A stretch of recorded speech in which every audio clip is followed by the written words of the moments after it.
যদি প্রশাসন ব্যবস্থা না নিতে পারে তাহলে আমরা পূজা করব না।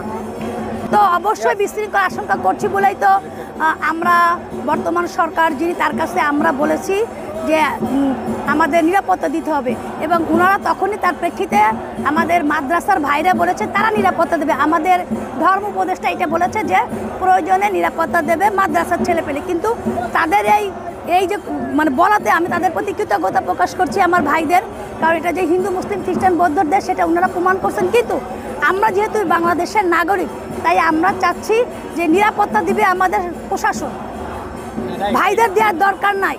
ভাইরাদের মনটা বড় করেছে তার জন্য তাদের কাছে কৃতজ্ঞ বলছে, কিন্তু আমাদের এই পূজাতে কোনো প্রশাসন ছাড়া আমরা অন্য কোনো ব্যক্তির নিরাপত্তা চাচ্ছি না, কারণ যেহেতু আমরা নাগরিক আমাদের নাগরিকতার অধিকার ভোগ করারও আমাদের ইচ্ছা আছে।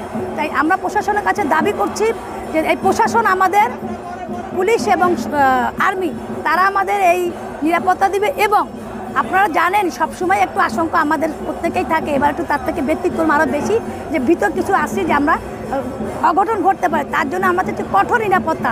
এবং যেহেতু আর্মি ম্যাজিস্ট্রেট পাওয়ার পেয়েছে তাহলে আমরা বলতে চাই যে যখনই যে কোনো অবস্থাতেই যদি কোনো অবস্থাতে দুর্গা পুজোতে কোনো বিশৃঙ্খলা অরাজকতা হয় সাথে সাথে তাৎক্ষণিক তারা ব্যবস্থা নেবে, এইটা আশা করতেছি।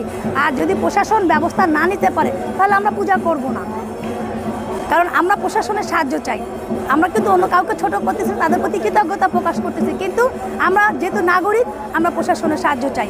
কারণ মসজিদে যদি পাহারা দিতে না হয় মন্দিরে কেন পাহারা দিতে হবে? তবে ভাইরা আসবে, প্রতি বছরই আমাদের ভাইরা যেভাবে আসে বোনরা আসে এবারও আসবে, কিন্তু তাদের পাহারা দিতে আমরা চাচ্ছি না। কেউ বলছে যে আপনাদের এই আন্দোলন উদ্দেশ্য এবং রাজনৈতিক উদ্দেশ্য রয়েছে, এটি কতটুকু বাস্তব বলে মনে করেন?